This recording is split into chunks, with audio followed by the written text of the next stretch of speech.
Hello everybody, Happy New Year, welcome back to Litsoc, the first one of 2024, first one of the spring term. Hope you all had a great Christmas. So we've got a few things going on today, not least, you might have noticed everyone, a friend of Litsoc, an old friend of Litsoc is sat in the armchair, Lulu. Welcome back, Lulu. Yay. Feel the enthusiasm, everyone. Got two enthusiastic people. Yeah, there we go. Off camera we've got some of this, bit of this going on. So yeah, we just thought we'd welcome Lulu back by just asking her a bit about how she's been, what she's been reading, what she's been up to. So, let's start with how you've been. How have you been? Good. I've been informed that I'm old and decrepit, and that by Kiva in year 11. So No, we would never say that. That's hypocrisy, wouldn't it? But yeah, no, I've been really good. I've been going to uni. It's really nice. I do Celtic studies, so it's a lot of reading, basically. But not reading for pleasure, just reading for essays. But yeah, no, really good. Okay, but that's good to hear. Good to hear you're doing well. But on the subject of reading for pleasure, yes. What have you been reading lately? I've been reading... Do you guys know A Kind of Spark? Yes. Guys. No, really? Elle McNichol? Anyway, it's middle grade, so it's actually faces. a bit young for you guys, but I've been reading the sequel to that, which is called Keedy, and it's about an autistic girl growing up in Scotland, and I love it. And it's got a TV show and the sequel and everything, and it's just like a big cinematic universe now. But I've been reading that because actually it's not been published yet. I've got the proof of it, but it's really good. So when it does get published in April, I would recommend it highly. Okay, cool. Yeah, and Elle McNichol, you must have heard of her, Guys. surely. Very good. Oh, wow. That is I'm looking at you as well, by the way. You're looking over there. I'm looking at you too. Yeah, she's really good, and we have her books up there. So, and you had an ARC, an advanced reader copy. I did. I forgot. Yeah, I forgot it wasn't published. That's why I asked Miss Huntley if she had it, and she said no, and I was confused. But Yeah, Lulu seems to get access to. I'm a bit with her dodgy, mum, guys. Like, it's because her mum sort of works in the Barnes Kids Lit Fest, which I don't know if you could give a plug for that. no, all. I can't plug it yet. Too early. Too early. Okay, maybe next time you're with us, perhaps you could plug that one. Okay, anything else you've been reading? Just essays. Don't go to uni, guys. Is that No, literally the only reading for pleasure you've been able to yeah. do? Oh. I've been reading a lot of poetry. I've been, those of you are you guys doing A-level English Lit? Doing poetry anthology rereading, because it just slaps. It's really good. Lots of poetry. Poetry is great. Just saying. Yeah. I watch your National Poetry Day. Litsoc. I do approve. You liked our collages. Yeah. Yes, there's one on Stairwell. Oh yeah. Okay. And there's one over in MBH. Nice. But I'm guessing you didn't see it when you were over there earlier. That was. Some of it was a bit random. Some of the images we pasted, but they look great. They look fantastic, and yeah, it was something a bit different. We thought we'd do something a little bit different for National Poetry Day, and we are going to do something a little bit different for World Book Day Litsoc as well. But we're not going to say what that is yet. You will find out. Yeah, World Book Day. Okay. Yeah. Excited. We don't get to do World Book Day at uni. No, Enjoy it while you can, guys. Cherish it while you can, because all these things you're going to lose when you leave school. There is nothing stopping me from showing up to lectures in a red coat and a blue hat, so I might just do that. You're very happy to be with Paddington again, aren't you? I love Paddington, guys. This was my main man back in the day. I miss him. And the other thing we want to ask you, that you were telling me about earlier, is you've been in a couple of plays, have you not? Oh yeah, at uni there's a lot of opportunities to do plays, way more than at Southampton. So it's more convenient because there's like 30 plays that go on in a term at uni instead of just like the 4 that you get to do. So it's a bit more freeing. And if you don't get in, like back in the day, I did not get into any musicals until I was in like year 12. But it's much nicer. So I did a play about a political party, which was a school party, and it was about a bunch of idiots trying to form a political party. And in the play, I played a girl whose ex-boyfriend turned up and tried to get her back in the middle of the play, and it was very scandalous. So it was by Tom Basden, who also wrote Holes, the play, if you guys know that. Okay. And then I also did a play with Shakespeare's Globe. I came back to London for that, and it was to celebrate the anniversary of the first folio.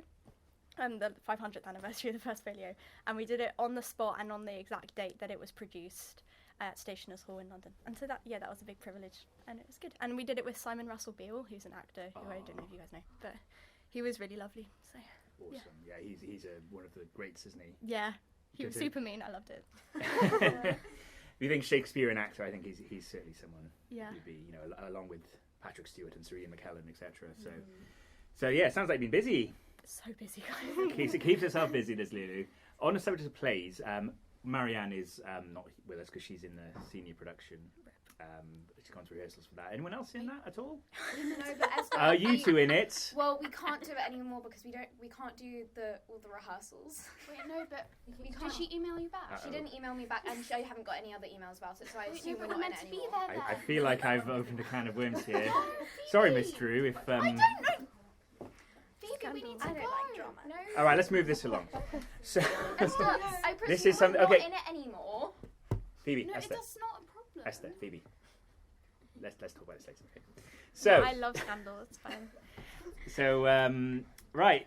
So, actually, I'm going to hand over to you three now because we're not going to do what did everyone over Christmas unless someone has got a burning desire, perhaps, to share what they read over Christmas and they feel like we all should know about it.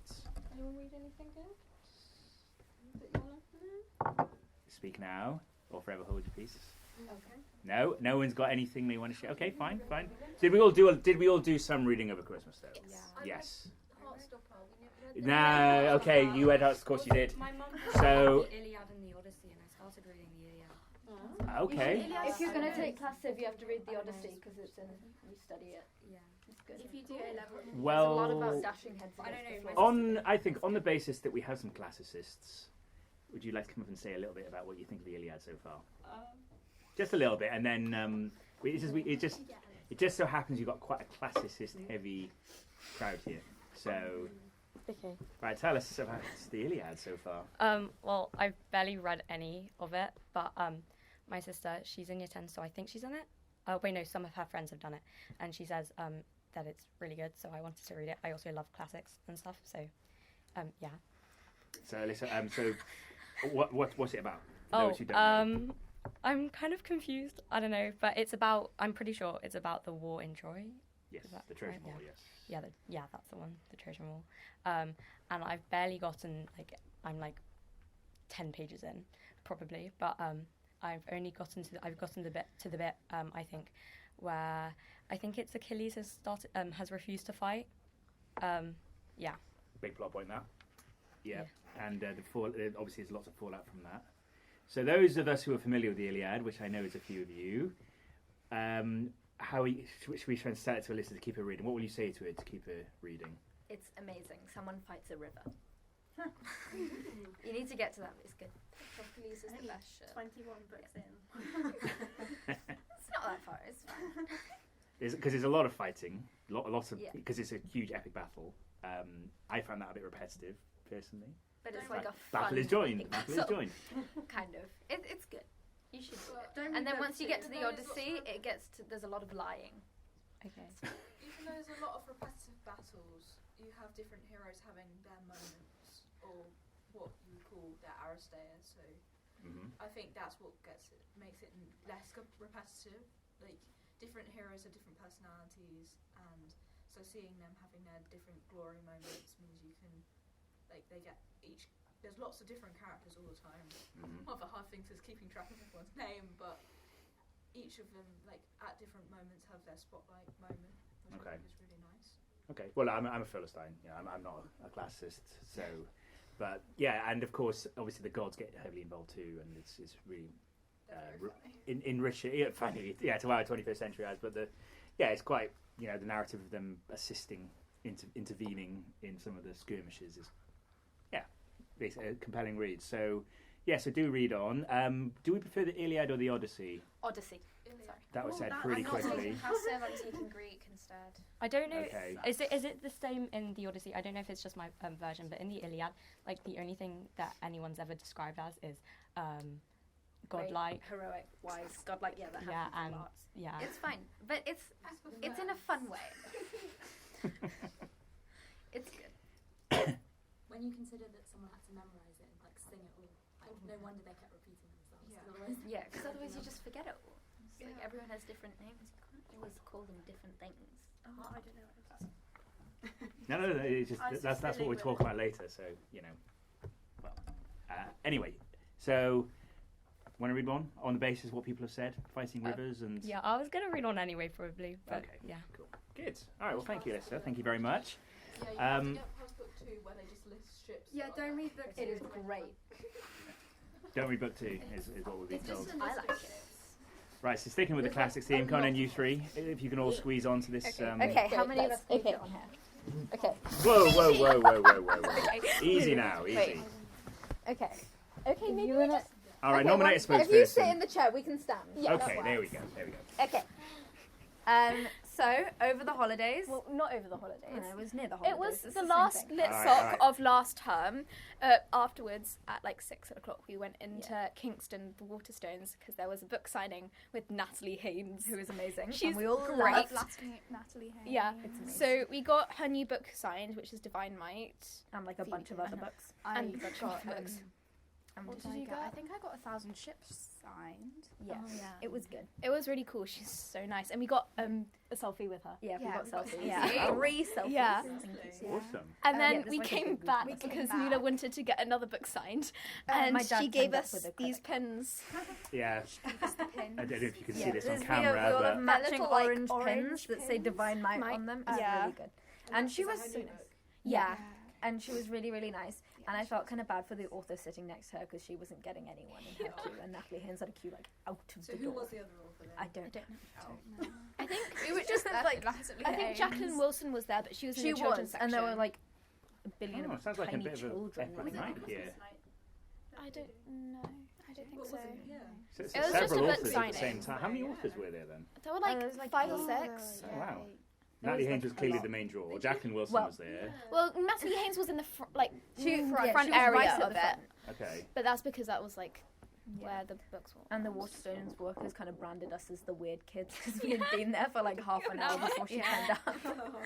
We just Groupies. waited by her table. We were the like, first it was there. We were the first in line, so And she wrote like different notes to all of us, and she kept saying that like we would probably all get into the university that we want. So that's good. Yeah, and she also, I mean, like, this is just like a little like thing, but like the E's in Greek. She Greek wrote E's. Which made me That very means nothing happy. to the rest of you, but it's really cool. Unless Yeah. you speak Greek. I think it does mean something. There are. Well, to Yeah, them, I mean, of yeah. course, but everyone else here is. But I saw it and I was like, because it's amazing, and we love her, and it's great.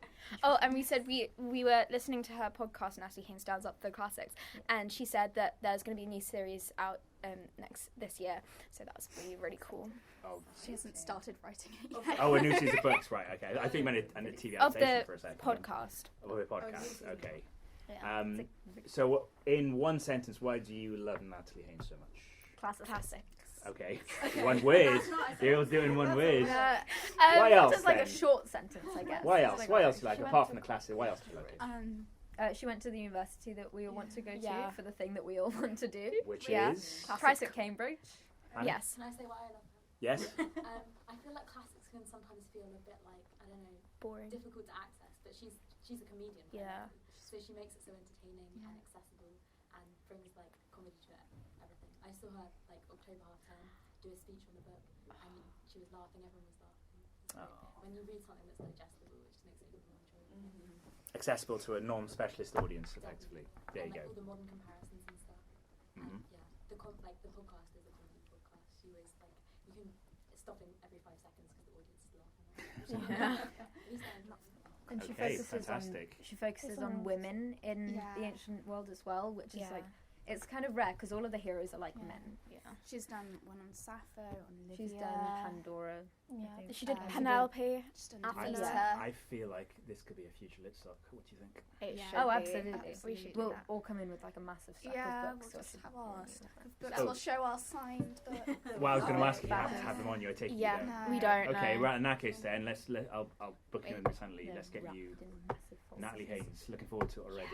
All right. Thank you very much, you three. Okay. So, right. Now, Miss Huntley will join us soon, hopefully. So there is a couple of things that this is Litsoc themed around. The first is Benjamin Zephaniah. Now, you might have heard the very sad news that Benjamin Zephaniah passed away shortly before Christmas. So, who's a fan of Benjamin Zephaniah? Yeah. Yeah, pretty universal. I was actually very fortunate. I've been to see him live. I saw him in a literature festival, and he just owned the stage. He was a magnetic presence, and he also this was the thing I remember most about it, as well as him being a great performer and him being a very warm and funny man and performing great poems. There were also young up and coming poets who were sharing the stage with him, and he was just really bigging them up, and he was so giving and generous with his time and giving and really hyping them, and that kind of says a lot about what kind of person he was.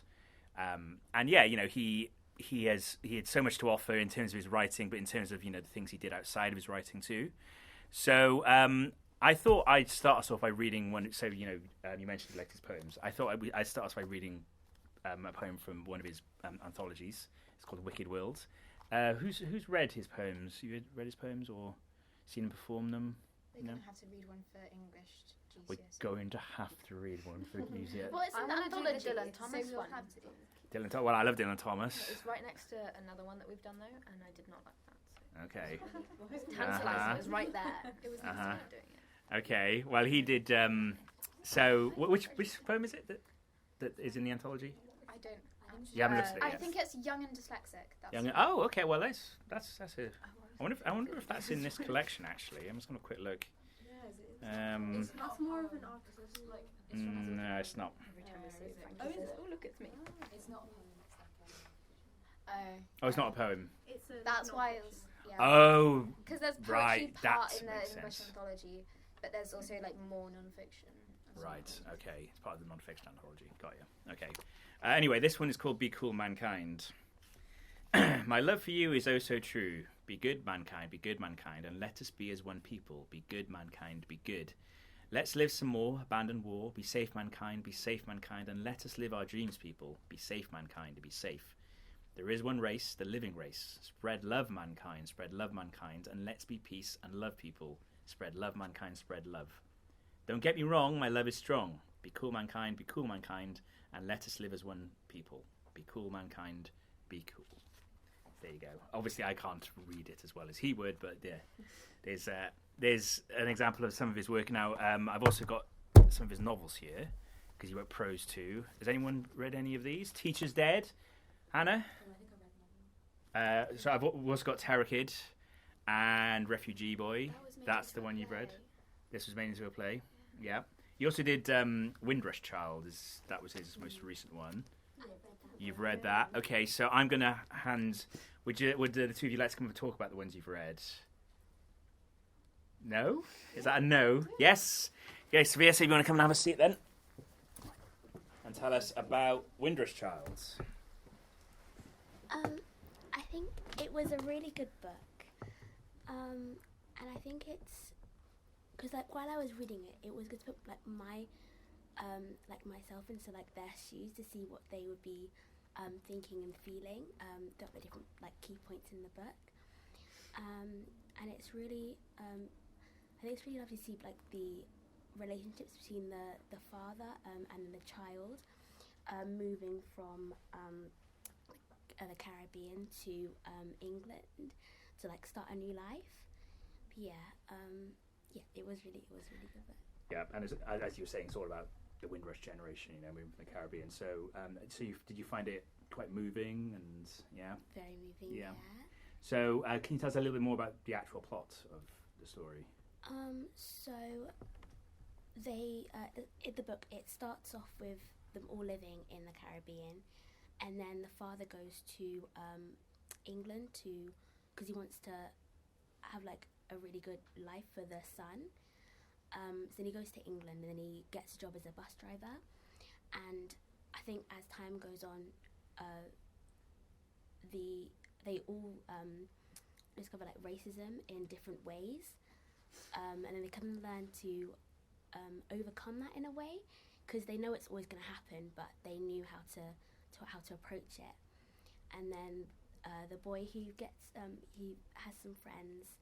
I think some friends were definitely better than others. Some friends weren't true and who he thought they would be. But he goes to school, and he does.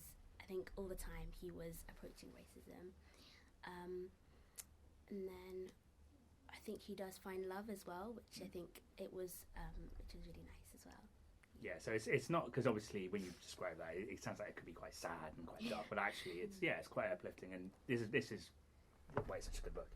Yeah. So obviously being a man of colour, he did sort of address issues of racism. Of course, the Windrush. I don't know how much you all know about Windrush, the Windrush generation, and obviously there was quite a big scandal about that. You may remember too. So it was very topical and timely for him to do that book.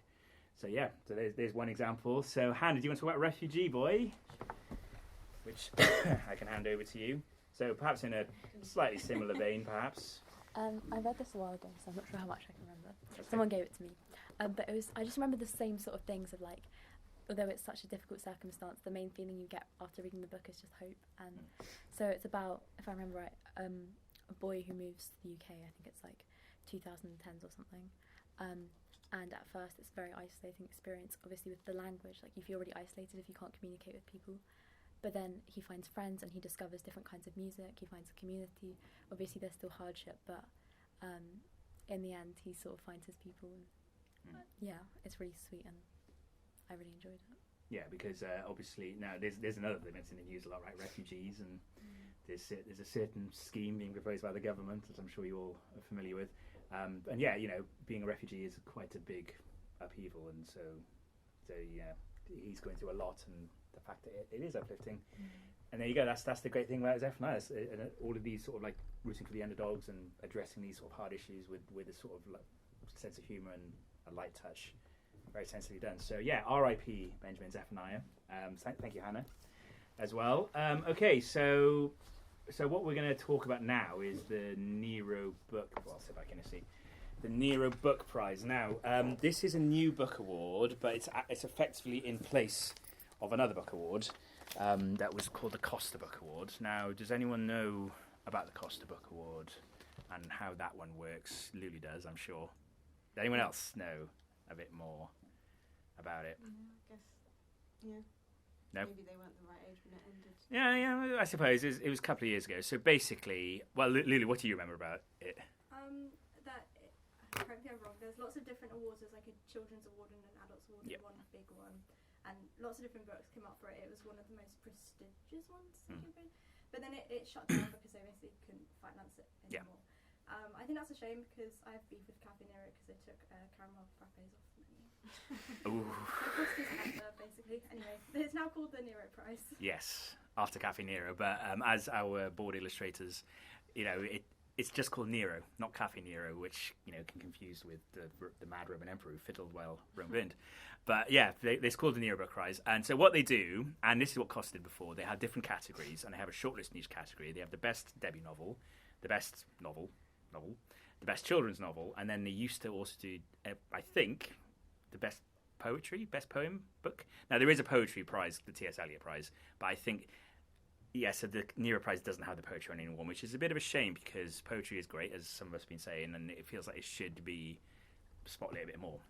But when it comes to the Costa Prize, the former Costa Prize, 1 year, so I should also add, they have a winner in each category, the best children's book, the best adult book, and then they have all of those books then go forward to the next stage where you get the winner of the overall prize.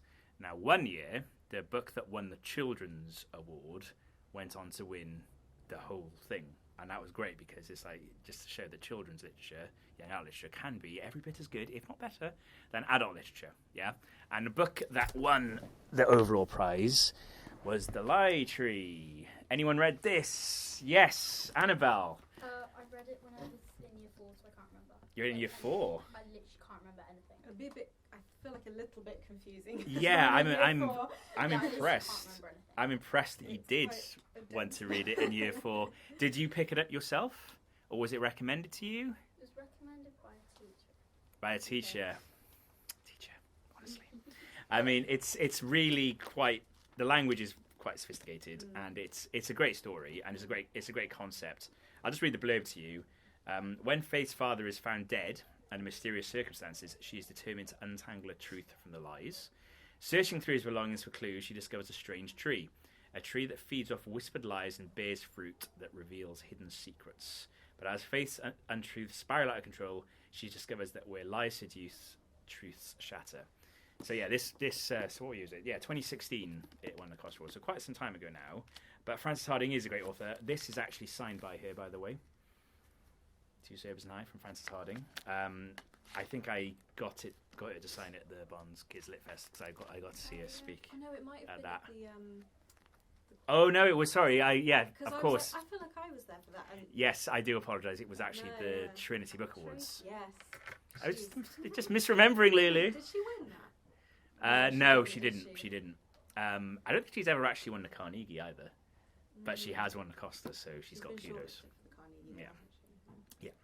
And I wouldn't be surprised if she's shortlisted. Her latest book is called Unraveller, and that's, I imagine, that would most likely be shortlisted or at least longlisted for the Carnegie. So yeah, it's a lot. So dark fantasy. That's what she writes, and it's set in very often a historical. So this is set in Victorian times, if I remember correctly. And she's written a book that was set during the English Civil War, and she's a mix of historical and dark fantasy, and it's just a very beautiful writer, lots of vivid language, and quite sophisticated, and certainly not something I'd recommend to a year 4. But there you go, each to their own. Maybe you need to pick it back up. Yeah. I do. I literally can't remember anything. Like when you said Faye, I was like, okay, I remember that, but I literally can't remember anything else. There's Miss Handley. So I might just read. Hello.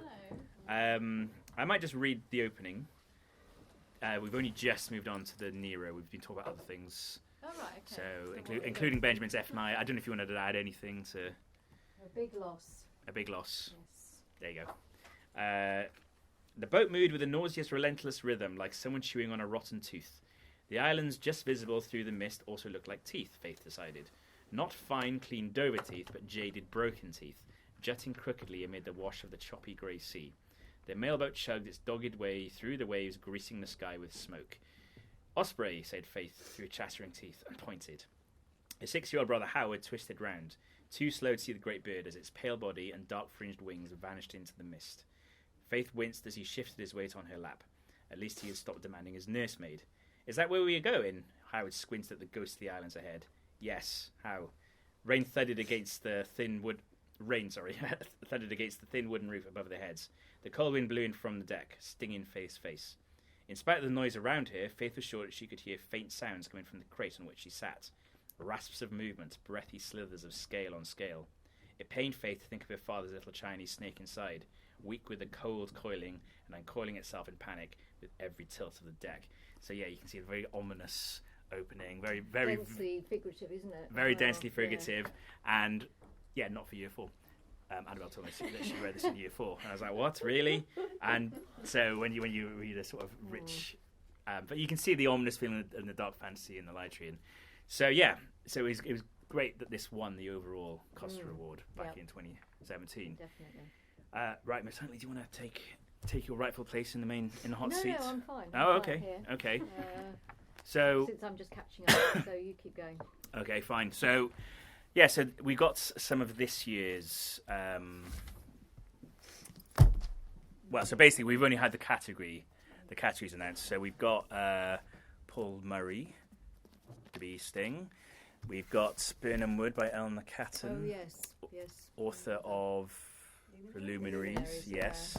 And then over there, Lulu, we have, so that's in a non-fiction category, Fern Brady. Now, Fern Brady is a comedian. Anyone heard of Fern Brady? Oh. What can you tell us about Fern Brady? Scottish. Yes. Anything else? She was on the show Taskmaster. She was which is where indeed. I know her from, and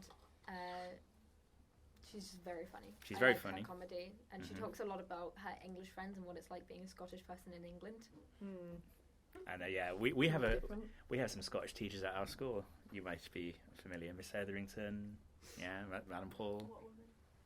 Love Miss Hetherington, sorry. Strong Scottish. There you go, women. Miss Hetherington. It's on camera. So do you want, Lulu? Do you want to read the blurb? Yeah, it's quite funny. A summary of my book. 1, I'm diagnosed with autism 20 years after telling a doctor I had it. 2nd, my terrible Catholic childhood. 3rd, my friendship with an elderly man who runs a corner shop and is definitely not trying to groom me. 4, homelessness. 5, stripping. 6, more stripping but with more nervous breakdowns. 7. I hate everyone at Edinburgh Uni, etc. 8. Redacted as too spicy. 9. After everyone tells me I don't look autistic, I try to cure my autism and get addicted to Xanax. 10. Redacted as too embarrassing. Too Wow. embarrassing. Ooh, yeah.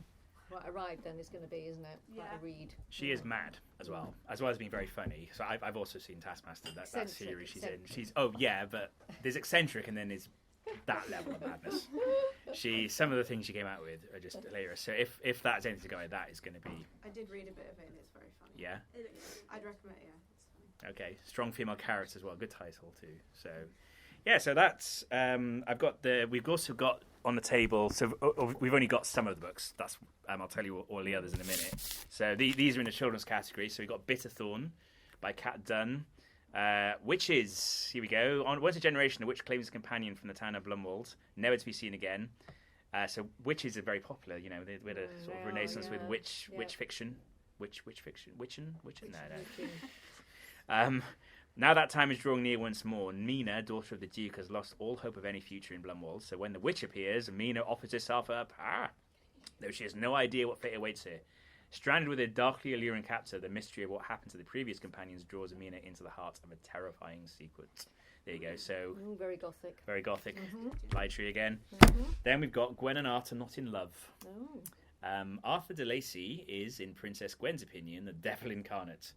Rather inconveniently, however, they are betrothed, and now Art's been invited to Camelot, Arthurian, to prepare for the wedding. It's going to be a long, hot summer of joust feasts and trying not to kill each other, until Gwen catches Art kissing a stable boy, the scandal, and Art digs up Gwen's breathless diary entries about the kingdom's only female knight, Lady Bridget Leclerc.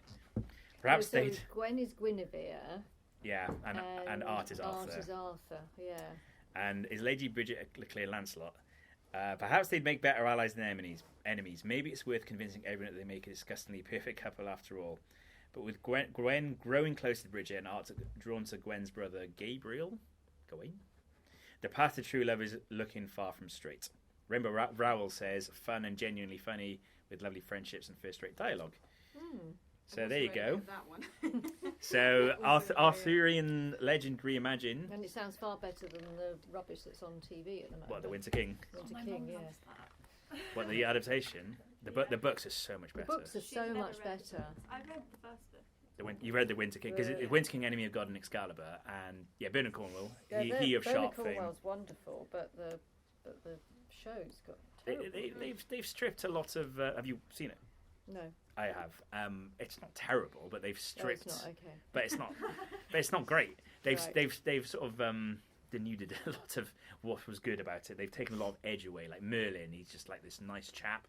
Really, when in the books he's like a terrifying figure who everyone is in awe of, and takes no nonsense of anyone. And yeah, it's all a bit vanilla, really. They've taken away a lot of what made the book so. A fresh spin on the Arthurian legend. It was published in the 90s, and I read it when I was probably about your age, and I really loved it. So, I mean, I've persisted with it because it's not without merit. Some of the action scenes are well choreographed, and Guinevere's quite good the way they depicted her. But Just because she's Welsh, isn't she? Yeah. Cynwyn too, and the main character is Derfil Gadan. As Welsh legend will have it, he was a knight of the Round Table and a saint. He got a relic in a church in Wales, which, if you ever find yourself around there, worth seeing.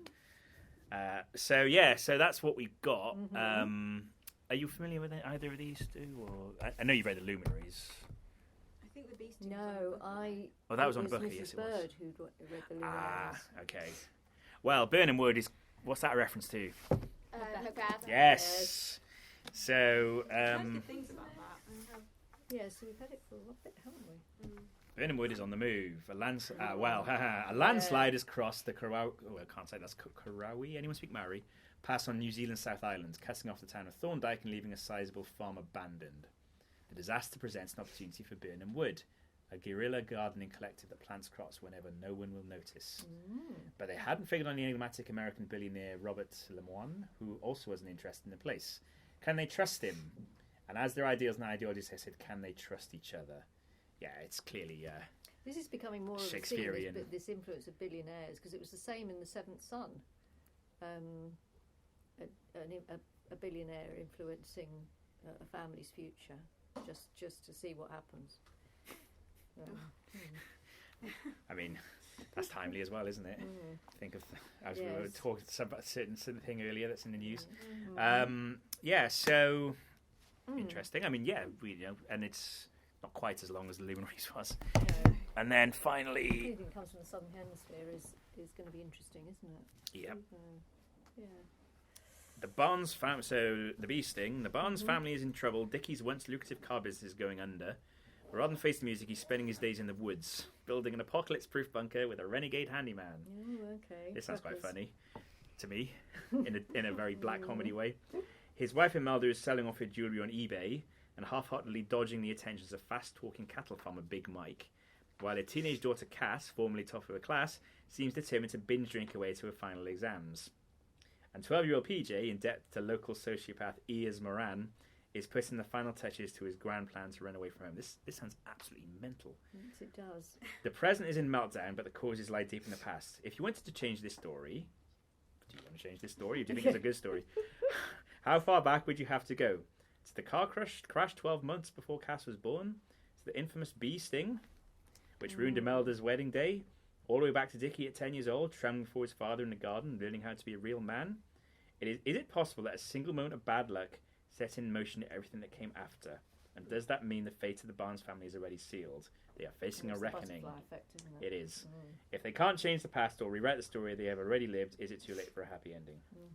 I'm interested to see how this is put together, really. It's got really good reviews. Right. Yeah, plenty of them on the back there.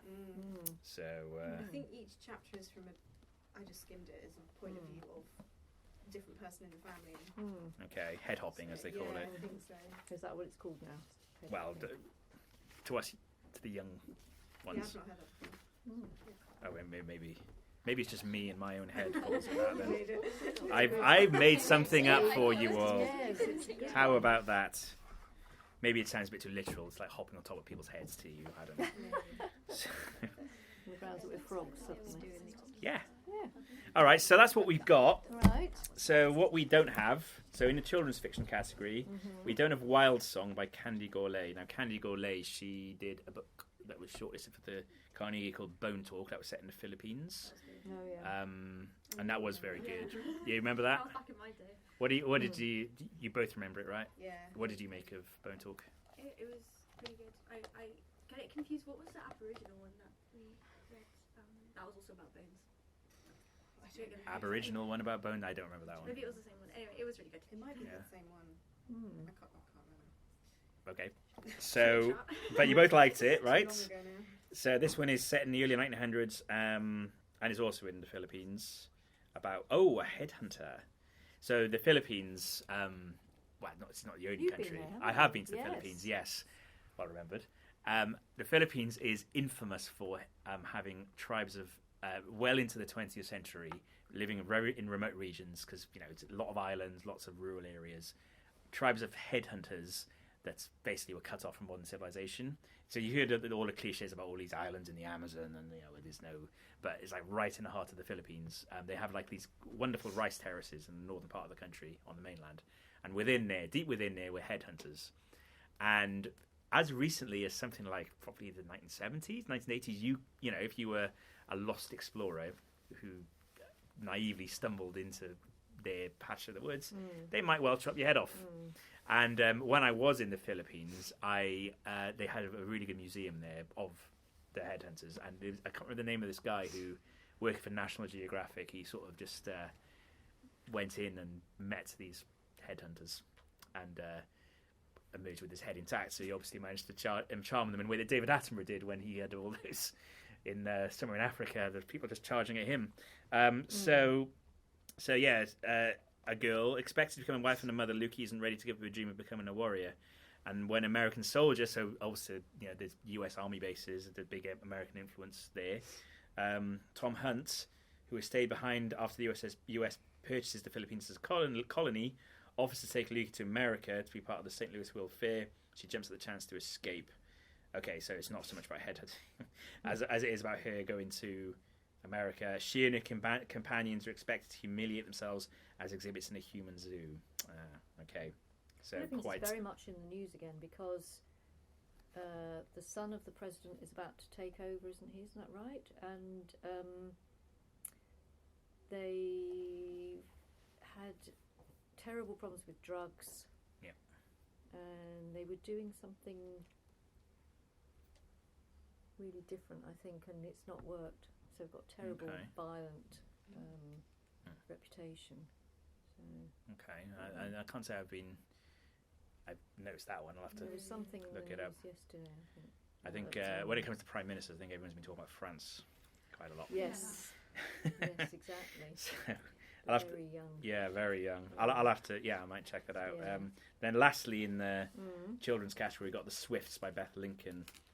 This sounds a bit Murder Most Unladylike meets something a bit more bonkers. Goth Girl. Goth Girl, yeah. Oh, okay. Goth Girl or Otterline, yeah. It seems like that kind of thing. Fair enough. Yeah, Awful Cousin Atrocious and Turbulent Uncle Maelstrom. The Strong-Willed Shenanigans Swift. Okay, so a murder mystery full of comedy and hijinks. I read something Treasure. about it when they name the family, they have, when they're little or something, they have to open a page and the dictionary word that they choose is going to be their name, and then they have to live up to their. So you have to be atrocious. Like Then you have to be an anvil. You have to be an anvil. You have to be really tough, hard, It's like this and able really to be eccentric hit family. very It's quickly. something along those lines. It's Yeah. quite silly. So if you could choose your own phrase, well, you have to pick out random in a dictionary. But just think, what adjective would you live up to? Well, verb or noun, you know.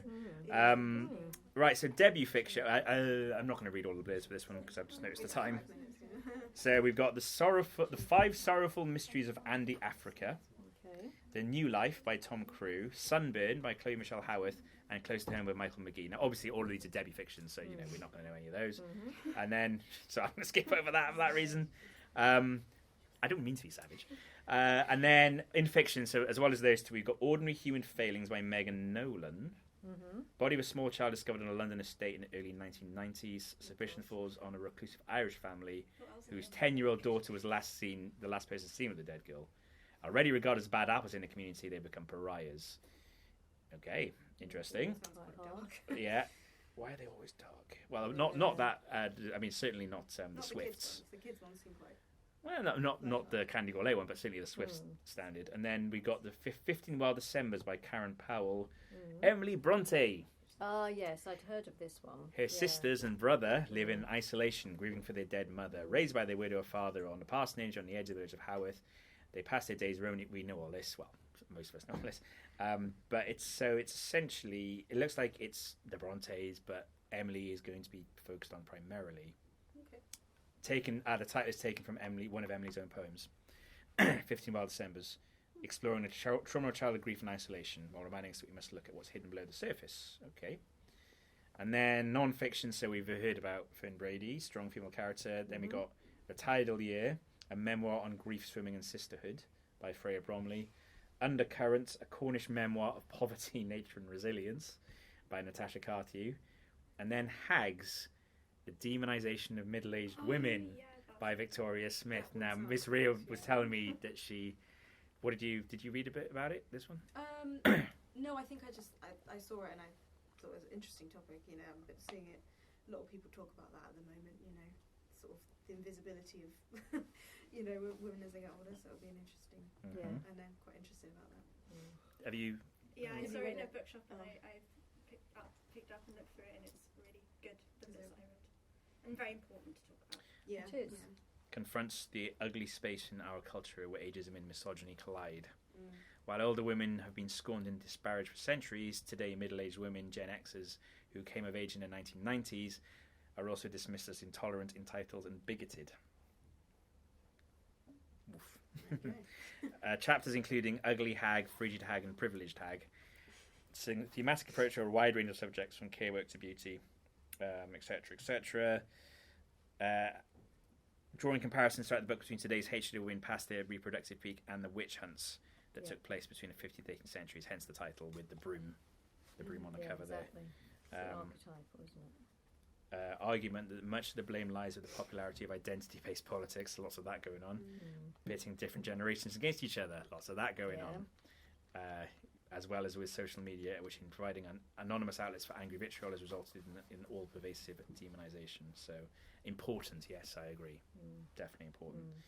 So yeah, so in the four categories, quite a It's a very broad range. Yeah. Anyone? We won't do the Booker thing of predicting a winner. I think that's going to be difficult, isn't it? It is. I really can't. What one sounds most interesting to you all? Anyone sort of caught your eye, caught your ear? Fern Brady's. Or the Beastie. Well, you would because Taskmaster. I mean, I think we all want to read that one. But and the bee sting sounds interesting. The bee sting with the butterfly effect or the bee effect, as it were. Yeah. So that he did Skippy Dies, which is Skippy the Bush Kangaroo, big Australian show back in. He died in that book, so that might give you an idea. It was a big event. Yes, and the fact that we're laughing shows you that it's jet black comedy. Anyone else want to say what might have children? What do we think of the children's books? Gwen and Art are not in love. Bitterthorn, Wild Song, and the Swifts. Any of those sound interesting? Well, they're a bit different, aren't they? They are. They're all very different to each other, I would say. Gwen and Art is a different take on the story. So. I like the sound of the Swifts personally. That's going to be the one I want to read next. Sounds a lot of fun. The one that's like Gone Girl. Goth Girl. I said Gone Girl. No, it's not like Gone Girl. no. But yes, that's the one. It's like Goth Girl. I Goth Girl meets Murder Most Unladylike. Yeah. Let's describe it as that. Yeah. Do you like Goth Girl? No, Murder Most Unladylike. But you also like Goth Girl because you remember my mate Chris Riddell is the author. Your best friend. My best friend Chris Riddell. Absolutely. Just thought I'd casually shoehorn that into the conversation.